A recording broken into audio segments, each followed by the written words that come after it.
Hi friends, പുതിയൊരു വീഡിയോയിലേക്ക് എല്ലാവർക്കും സ്വാഗതം. നമ്മൾ ഇന്ന് തയ്യാറാക്കാൻ പോകുന്നത് ഒരു ബിരിയാണിയാണ്. മീൻ വെച്ചിട്ടുള്ള ബിരിയാണിയാണ് ഇന്നത്തെ സ്പെഷ്യലായിട്ട് തയ്യാറാക്കാൻ പോകുന്നത്. വളരെ എളുപ്പത്തിൽ തയ്യാറാക്കാൻ പറ്റുന്ന ഒരു ബിരിയാണിയാണിത്. അപ്പോൾ നമുക്ക് നേരെ വീഡിയോ കാണാം. ബിരിയാണി ഉണ്ടാക്കാനായിട്ട് ഞാനിവിടെ എടുത്തിരിക്കുന്ന മീൻ നെയ്മീനാണ്. 1/2 കിലോ നെയ്മീൻ എടുത്തിട്ടുണ്ട്. മാംസത്തിന് കട്ടിയുള്ള ഏത് മീൻ വേണമെങ്കിലും ബിരിയാണി ഉണ്ടാക്കാനായിട്ട് ഉപയോഗിക്കാവുന്നതാണ്. മീനെല്ലാം കഴുകി വൃത്തിയാക്കി എടുത്ത് വെച്ചിരിക്കുകയാണ്. ആദ്യം തന്നെ ഈ മീൻ ഒന്ന് മസാല പുരട്ടി എടുക്കണം. അതിനുവേണ്ടി ഞാനിവിടെ പൊടികളൊക്കെ എടുത്ത് വെച്ചിട്ടുണ്ട്. 1.5 ടേബിൾ സ്പൂൺ കാശ്മീരി മുളക് പൊടി, 1/2 ടീസ്പൂൺ മഞ്ഞൾപ്പൊടി, 1/2 ടേബിൾ സ്പൂൺ കോൺഫ്ലോർ, ആവശ്യത്തിനുള്ള ഉപ്പ്. ഇത്രയുമാണ് പൊടികൾ എടുത്ത് വെച്ചിരിക്കുന്നത്. ഇതിലേക്ക് പകുതി ഒരു ചെറുനാരങ്ങയുടെ നീരൂടെ പിഴിഞ്ഞു കൊടുക്കാം. എന്നിട്ട് ഈ പൊടികൾ നന്നായിട്ടൊന്ന് മിക്സ് ചെയ്തെടുക്കാം. കുറച്ച് വെള്ളം കൂടെ ചേർത്തിട്ട് മിക്സ് ചെയ്തെടുക്കാവേ. മസാലയ്ക്ക് ആവശ്യത്തിനുള്ള ഉപ്പുണ്ടോ എന്ന് ഒന്ന് നോക്കിയിട്ട് വേണം മീനിലേക്ക് മസാല തേച്ച് കൊടുക്കാനായിട്ട്. എന്നിട്ട് ഓരോ മീൻ കഷ്ണങ്ങളായിട്ട് എടുത്തിട്ട് ഇതുപോലെ മസാല പുരട്ടി കൊടുക്കാം. ആദ്യത്തെ കഷ്ണത്തിൽ മസാല എല്ലാം പുരട്ടി വെച്ചിട്ടുണ്ട്. ഇത് വേറൊരു പ്ലേറ്റിലേക്ക് മാറ്റി വെക്കാം. ബാക്കിയുള്ള കഷ്ണങ്ങളിലും ഇതുപോലെ തന്നെ മസാല പുരട്ടി കൊടുക്കാം. ഞാൻ ബിരിയാണിയിലേക്ക് എടുക്കുന്നത് ഈ 4 പീസ് മീനാണ്. ഇത് നന്നായിട്ട് മസാല എല്ലാം പുരട്ടിയിട്ട് റെസ്റ്റ് ചെയ്യാനായിട്ട് വെക്കുവാണ്. കുറഞ്ഞത് ഒരു 1/2 മണിക്കൂറെങ്കിലും ഇങ്ങനെ മസാല പുരട്ടി വെക്കണം. പറ്റുവാണെങ്കിൽ ഓവർനൈറ്റ് തന്നെ വെക്കാൻ നോക്കുക. 3-4 മണിക്കൂറെങ്കിലും വെച്ചാൽ നന്നായി കിട്ടും. പിന്നെ ഞാൻ ചെയ്യുന്നത് ഇതുപോലൊരു ചെറിയ പീസ് കൂടെ ഞാൻ എടുത്തിട്ടുണ്ട്. ഇതിലേക്ക് ബാക്കിയുള്ള മസാല പുരട്ടി കൊടുക്കുന്നുണ്ട്.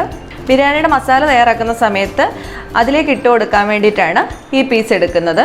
ഇപ്പോൾ എല്ലാം മസാല പുരട്ടി വെച്ചിട്ടുണ്ട്. ഇനി ഇതൊക്കെ മസാല ഒന്ന് പിടിച്ചതിന് ശേഷം വറുത്തെടുക്കാം. ഇപ്പം നമ്മൾ മസാല പുരട്ടി വെച്ച മീനെല്ലാം നന്നായിട്ട് മസാല പിടിച്ച് വന്നിട്ടുണ്ട്.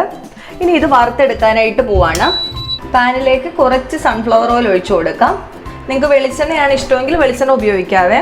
എണ്ണ ഒന്ന് ചൂടായി വരുന്ന സമയത്ത് ഇതിലേക്ക് മീൻ വെച്ച് കൊടുക്കാം.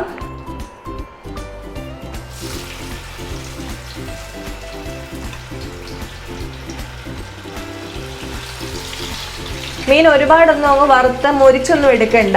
മീനൊന്ന് വെന്ത് വരുന്ന ആ ഒരു പരുവത്തിൽ ഫ്രൈ ചെയ്തിട്ട് എടുക്കാവുന്നതാണ്. ഇപ്പം ഇതൊന്ന് തിരിച്ചിട്ട് കൊടുത്തിട്ടുണ്ട്.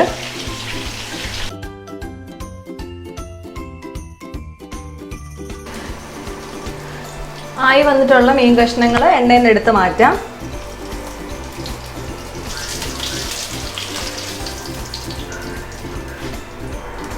ബാക്കിയുള്ള മീനും ഇതുപോലെ തന്നെ അങ്ങോട്ട് വെച്ചു കൊടുക്കാം.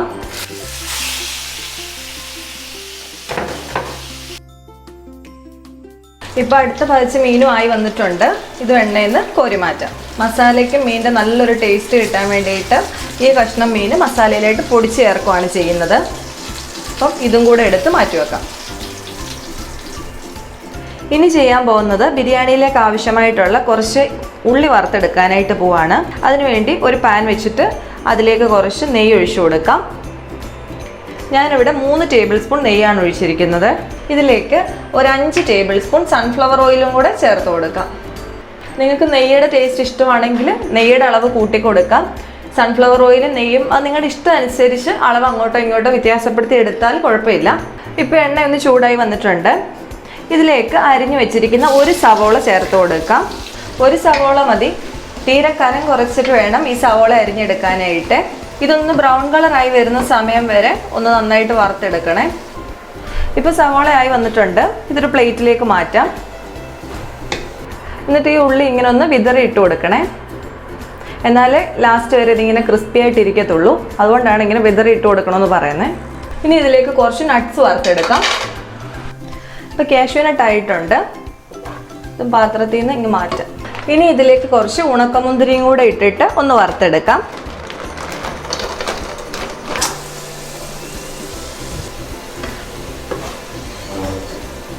ഇപ്പം മുന്തിരിങ്ങയും വീർത്ത് വന്നിട്ടുണ്ട്. മുന്തിരിയും കാഷ്യൂ നട്ടും ഒക്കെ നിങ്ങളുടെ ഇഷ്ടം അനുസരിച്ച് എടുക്കാവേ. ഇനി അരി വേവിച്ചെടുക്കാനായിട്ട് പോവാണ്. ഈ പാത്രത്തിൽ തന്നെ വേവിച്ചെടുത്താൽ മതി. അതിനുവേണ്ടി എണ്ണയിലേക്ക് 4 ഏലക്ക ഇട്ട് കൊടുത്തിട്ടുണ്ട്. ഒരു കഷ്ണം കറുവാപ്പട്ട ഇതുപോലെ മുറിച്ചെടുത്ത് ചേർത്തിട്ടുണ്ട്. 6-7 ഗ്രാമ്പും കൂടെ ഇട്ട് കൊടുത്തിട്ടുണ്ട്. ഇനി ഇതൊന്ന് പൊട്ടി വരണം. ഇതിലേക്ക് ഞാൻ ഒരു കുഞ്ഞ് കൈപ്പിടി സവോള അരിഞ്ഞ് ചേർത്ത് കൊടുക്കുവാണ്.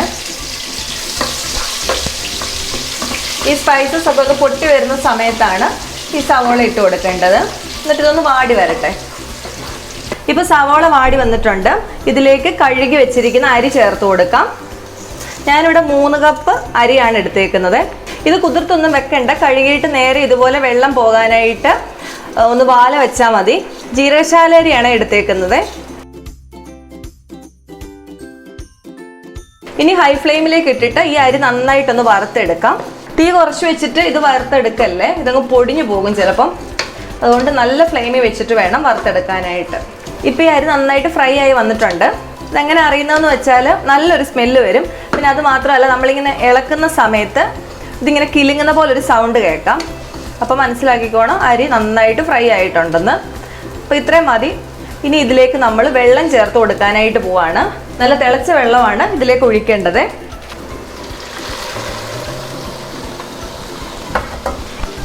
ഞാനിവിടെ 4.5 കപ്പ് തിളച്ച വെള്ളമാണ് ചേർത്ത് കൊടുത്തേക്കുന്നത്. 1 കപ്പ് അരിക്ക് 1.5 കപ്പ് വെള്ളം എന്നുള്ളതാണ് കണക്ക്. ഇനി ഇതിൻ്റെ ഫ്ലെയിം ഏറ്റവും കുറച്ച് വെക്കാം, അല്ലെങ്കിൽ പെട്ടെന്ന് തന്നെ വെള്ളം അങ്ങ് വറ്റിപ്പോകും, അരി വേവത്തുമില്ല. ഏറ്റവും കുറച്ച് വെച്ചിട്ട് അടച്ചു വെക്കാം. ഇത് അടച്ചു വെച്ചിട്ടുണ്ട്. ഇടയ്ക്കൊന്ന് തുറന്ന് നോക്കിയിട്ട് ഒന്ന് ഇളക്കി കൊടുക്കണം. ഒരു 8-9 മിനിറ്റ് കൊണ്ട് അരി വെന്ത് കിട്ടും. തീ കൂട്ടി വെക്കല്ല, കൂട്ടി വെച്ചാൽ അരി ഈ വെള്ളത്തിൽ വേവത്തില്ല. അപ്പോൾ ഒരു 5 മിനിറ്റ് ഒക്കെ കഴിയുമ്പോഴത്തേക്ക് ഒന്ന് തുറന്നിട്ട് ഒന്ന് ഇളക്കി കൊടുക്കണേ. ഇനി ഇതൊന്ന് തുറന്ന് നോക്കാം. അരി വെന്ത് വരുന്നുണ്ട്. അപ്പോൾ ഇതിലേക്ക് ഇനി ആവശ്യത്തിനുള്ള ഉപ്പ് ചേർത്ത് കൊടുക്കാം. ഒരു ലേശം കൂടെ വേവുണ്ട്. അപ്പം അതൊന്ന് അടച്ചു വെക്കാനായിട്ട് പോവാണ്. അതിന് മുമ്പേ ഒരു 1/2 ടേബിൾ സ്പൂൺ നെയ്യ് ഞാൻ ഇതിൻ്റെ മേളിൽ ഒന്ന് ഒഴിച്ചു കൊടുക്കുന്നുണ്ട്. ഇനി ഇത് അടച്ചു വെച്ചിട്ട് ഒന്നുകൂടെ വെന്ത് വരാനായിട്ട് വെയിറ്റ് ചെയ്യാം. ഇത് ഏകദേശം 3/4 ഭാഗത്തോളം ആവാറായിട്ടുണ്ട്. ഒരു ലേശം വേവുണ്ട്, അതിലൊരു വെള്ളത്തിൻ്റെ അംശമൊക്കെ ഉണ്ട്. ഇതിലിരുന്നിട്ട് ആ ലോ ഫ്ലെയിമിൽ ഇരുന്ന് നന്നായിട്ട് വെന്ത് വരും. 1-2 മിനിറ്റ് കൂടി ഇരുന്ന് കഴിയുമ്പോഴത്തേക്ക് അത് ശരിയാവും. ഇനി തുറന്ന് നോക്കാം. വെള്ളമെല്ലാം നന്നായിട്ട് വറ്റിയിട്ടുണ്ട്. അരി നന്നായിട്ട് വെന്തും വന്നിട്ടുണ്ട്. അരി ഒന്നും കൊഴിഞ്ഞു പോവോ അല്ലെങ്കിൽ ഒട്ടിപ്പിടിച്ചോ അങ്ങനെ ഒന്നുമില്ല, നല്ല രീതിക്ക് തന്നെ കിട്ടിയിട്ടുണ്ട്. ഇനി ഇത് ഫ്ലെയിം ഓഫ് ചെയ്തിട്ട് അടുപ്പത്തൊന്ന് മാറ്റി വെക്കാം. ഇനി ബിരിയാണി മസാല ഉണ്ടാക്കിയെടുക്കാനായിട്ട് പോവാണ്. ഇപ്പം മീൻ വറുത്ത പാനിൽ തന്നെയാണ് മസാല ഉണ്ടാക്കിയെടുക്കാൻ പോകുന്നത്. മീൻ വറുത്തതിലെ കുറച്ച് എണ്ണ അതിലുണ്ട്. അപ്പം ഇതിൻ്റെ അകത്ത് കുറച്ച് പൊടികളൊക്കെ ഒന്ന് കരിഞ്ഞ് വീണിട്ടുണ്ടായിരുന്നു, അത് ഞാനങ്ങ് മാറ്റിയിട്ടുണ്ട്. എണ്ണ ഒന്ന് അരിച്ചെടുത്താൽ മതി, ഒരുപാട് അങ്ങനെ കരിഞ്ഞ് വീണിട്ടുണ്ടെങ്കിൽ. ഇനി ഇതിലേക്ക് ആവശ്യത്തിനുള്ള എണ്ണ ചേർത്ത് കൊടുക്കാം. ഞാനിപ്പോൾ കുറച്ചുകൂടെ സൺഫ്ലവർ ഓയിൽ ഒഴിച്ചു കൊടുത്തിട്ടുണ്ട്. ഇനി ഇതൊന്ന് ചൂടായി വരട്ടെ. ഇപ്പോൾ എണ്ണ നന്നായിട്ടൊന്ന് ചൂടായി വന്നിട്ടുണ്ട്. ഇതിലേക്ക് അരിഞ്ഞു വെച്ചിരിക്കുന്ന സവോള ചേർത്ത് കൊടുക്കാം. ഞാനിവിടെ 3 സവോളയാണ് എടുത്തിട്ടുള്ളത്. 3 വലിയ സവോള എടുത്തിട്ടുണ്ട്. ഇതിലേക്ക് ആവശ്യത്തിനുള്ള ഉപ്പ് ചേർത്ത് കൊടുക്കാം. എന്നിട്ട് ഇത് നന്നായിട്ടൊന്ന് വഴറ്റിയെടുക്കണേ. നന്നായിട്ട് സവോള വഴണ്ട് വന്നാലേ ബിരിയാണിക്ക് ടേസ്റ്റ് കിട്ടത്തുള്ളൂ. അപ്പോൾ ഇതൊന്ന് വഴറ്റിയെടുക്കാം. ഈ സവോള വഴണ്ട് വരുന്ന സമയം കൊണ്ട് ഇതിലേക്ക് ആവശ്യമായിട്ടുള്ളൊരു പേസ്റ്റ് തയ്യാറാക്കി എടുക്കണം. ഇഞ്ചിയും വെളുത്തുള്ളിയും പച്ചമുളകും എടുത്ത് വെച്ചിട്ടുണ്ട്. വെളുത്തുള്ളി ഒരു വലിയ കുടം വെളുത്തുള്ളി എടുത്തേക്കുന്നത്. വലിയ ടൈപ്പിലെ വെളുത്തുള്ളിയാണ്. ഏകദേശം വലുതാണെങ്കിൽ ഒരു 10 എണ്ണം വേണം, ചെറുതാണെങ്കിൽ ഒരു 15 എണ്ണം വരെ എടുക്കാം. ഇഞ്ചി ഒരു മീഡിയം സൈസിലെ ഇഞ്ചി എടുത്തിട്ടുണ്ട്. പച്ചമുളക് ഒരു 12-13 പച്ചമുളക് ചേർത്ത് കൊടുക്കാം. ഇതെല്ലാം കൂടെ ഒന്ന് അരച്ചെടുക്കണം. എന്നിട്ട് സവോള വഴണ്ട് വരുന്ന സമയത്ത് ഇതിലേക്ക് ചേർത്ത് കൊടുക്കാം. ഇപ്പോൾ സവോള ഒന്ന് വഴണ്ട് വന്നിട്ടുണ്ട്. ഇനി ഇതിലേക്ക് നമ്മൾ അരച്ചു വെച്ചിരിക്കുന്ന ഇഞ്ചി വെളുത്തുള്ളി പച്ചമുളക് പേസ്റ്റ് ചേർത്ത് കൊടുക്കാം. ഇനി ഈ പേസ്റ്റും കൂടെ ചേർത്ത് നന്നായിട്ടൊന്ന് വഴറ്റിയെടുക്കാം. ഒരു 2-3 മിനിറ്റ് ഇഞ്ചി വെളുത്തുള്ളിയും കൂടെ ഇട്ടതിന് ശേഷം വഴറ്റിയെടുക്കണേ. ഇപ്പോൾ ഇതിൻ്റെ പച്ച സ്മെല്ലൊക്കെ ഒന്ന് മാറി വാടി വഴണ്ട് വന്നിട്ടുണ്ട്. ഇനി ഇതിലേക്ക് തക്കാളി ചേർത്ത് കൊടുക്കാം. ഞാനിവിടെ 3 തക്കാളിയാണ് ചേർക്കുന്നത്. ഈ വലുപ്പത്തിലുള്ള 3 തക്കാളിയാണ് ഞാൻ എടുത്തേക്കുന്നത്. ചെറുതാണ്, വലുതാണെങ്കിൽ 2 എണ്ണം മതി. എന്നിട്ട് ഒന്നുകൂടെ ഒന്ന് മിക്സ് ചെയ്തെടുക്കാം. തക്കാളി ഒന്ന് വെന്ത് വരാനായിട്ട് ഇതൊന്ന് അടച്ചു വെക്കാം. ഇപ്പോൾ ഒരു 5-6 മിനിറ്റ് കഴിഞ്ഞിട്ടുണ്ട്. ഒന്ന് തുറന്ന് നോക്കാം. തക്കാളി നന്നായിട്ട് വെന്തിട്ടുണ്ട്. ഉടയാതെ കിടക്കുന്ന കഷ്ണങ്ങളുണ്ടെങ്കിൽ ഇതുപോലെ ഈ സ്പൂൺ കൊണ്ട് ഒന്ന് ഉടച്ച് ചേർക്കാം. ഇനി ഇതിലേക്ക് പൊടികൾ ചേർത്ത് കൊടുക്കാം. കുരുമുളക് പൊടിയാണ് ആദ്യം ചേർത്ത് കൊടുക്കുന്നത്. 1 ടീസ്പൂൺ കുരുമുളക് പൊടി ചേർത്തിട്ടുണ്ട്. 1 ടീസ്പൂൺ ഗരം മസാലയും കൂടെ ചേർത്ത് കൊടുത്തിട്ടുണ്ട്. ഇനി ഇത് രണ്ടും കൂടെ ഒന്ന് മിക്സ് ചെയ്തെടുക്കാം. ഈ കൂട്ടത്തിൽ ഒരു നുള്ളു മഞ്ഞൾപ്പൊടിയും കൂടെ ഇട്ട് കൊടുത്തിട്ടുണ്ട്. ഇനി മസാലപ്പൊടികളുടെ മണമൊക്കെ പോകുന്നത് വരെ ഒന്ന് മിക്സ് ചെയ്തെടുക്കാം. മസാല ഒന്ന് നന്നായിട്ട് മിക്സ് ചെയ്തതിന് ശേഷം ടേസ്റ്റ് നോക്കണേ. ഗരം മസാലയുടെ എന്തെങ്കിലും കുറവുണ്ടെങ്കിൽ ലേശം കൂടെ ചേർത്ത് കൊടുക്കുക. ഇപ്പം മസാല എല്ലാം മിക്സായി വന്നിട്ടുണ്ട്. ഇനി ഇതിലേക്ക് നമ്മൾ വറുത്ത് വെച്ചിരിക്കുന്ന ഒരു മീൻ കഷ്ണം ചേർത്ത് കൊടുക്കുവാണ്. ഇത് ചെറുതായിട്ട് പൊടിച്ചിട്ട് ചേർത്ത് കൊടുക്കാവേ. മുള്ളുള്ളതൊക്കെ മാറ്റിയിട്ട് വേണം ചേർത്ത് കൊടുക്കാനായിട്ട്. ഇങ്ങനെ മീൻ ചേർത്ത് കഴിയുമ്പോഴത്തേക്ക് മസാലയിൽ നല്ല മീനിൻ്റെ ഫ്ലേവർ വരും. നമ്മൾ മീൻ വറുത്ത എണ്ണയിൽ തന്നെയാണ് മസാലയെല്ലാം ഉണ്ടാക്കിയെടുത്തേക്കുന്നത്. എങ്കിലും ഇതുപോലെ മീൻ ചേർത്ത് കൊടുത്താൽ നല്ല ടേസ്റ്റ് ആയിരിക്കും മസാലയ്ക്ക്. മീനോട് ചേർത്തിട്ട് ഒന്ന് മിക്സ് ചെയ്തെടുക്കാം. ചെറിയ തീ വെച്ചിട്ട് വേണം ഇതൊക്കെ ചെയ്യാനായിട്ട്. വറുത്ത് വെച്ചിരിക്കുന്ന സവോളയിൽ നിന്ന് ഒരു ലേശം സവോളയും കൂടെ ഈ കൂട്ടത്തിലേക്ക് ചേർത്ത് കൊടുക്കാം. ഒരു ചെറിയ കൈപ്പിടി മതിയേ. ഇനി ഇതിലേക്ക് 2 ടേബിൾ സ്പൂൺ തൈര് ചേർത്ത് കൊടുക്കുന്നുണ്ട്. വലിയ പുളിയൊന്നുമില്ല ഈ തൈരിന്. തൈരിൻ്റെ പുളി നോക്കിയിട്ട് വേണം ചേർത്ത് കൊടുക്കാനായിട്ട്. ഒരുപാട് പുളിയുള്ളതാണെങ്കിൽ 2 സ്പൂണൊന്നും ചേർക്കരുത്. തൈരും കൂടെ ചേർത്ത് മിക്സ് ചെയ്തെടുത്തിട്ടുണ്ട്. ഇനി ഇതിലേക്ക് ചേർത്ത് കൊടുക്കാൻ പോകുന്നത് ചെറുനാരങ്ങയുടെ നീരാണ്. അരമുറി നാരങ്ങയുടെ നീര് ചേർത്ത് കൊടുക്കാം. ഒരു 1.5 ടേബിൾ സ്പൂൺ നാരങ്ങ നീരുണ്ട്. എല്ലാം കൂടെ നന്നായിട്ട് മിക്സ് ചെയ്തെടുക്കാം.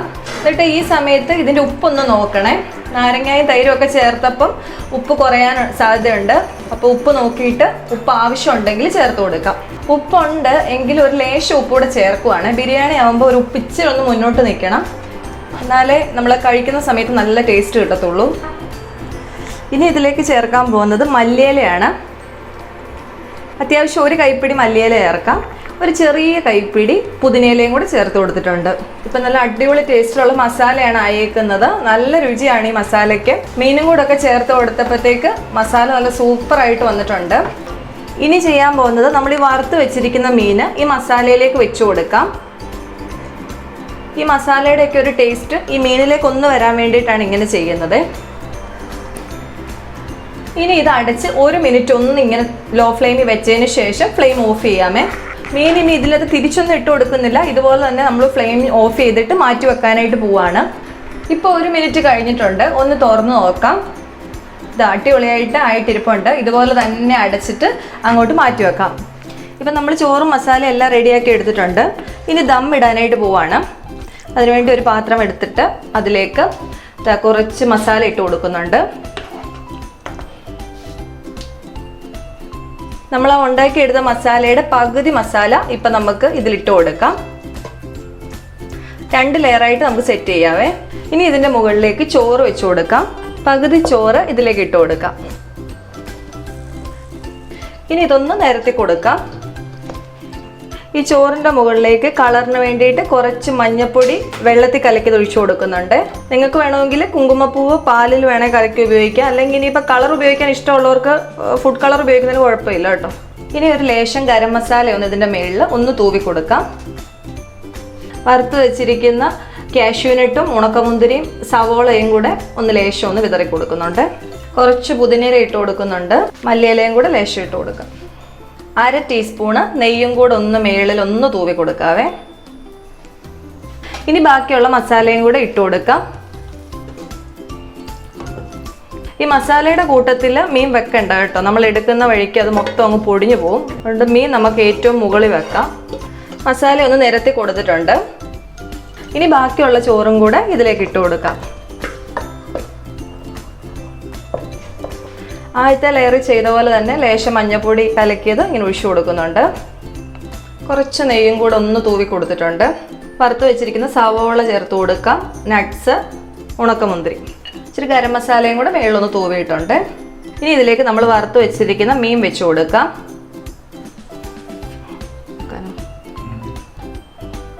ഇനി നമ്മളിതൊരു ലോ ഫ്ലെയിമിൽ വെച്ചിട്ട് 10 മിനിറ്റ് ഒന്ന് ദം ചെയ്തെടുക്കാനായിട്ട് പോവാണ്.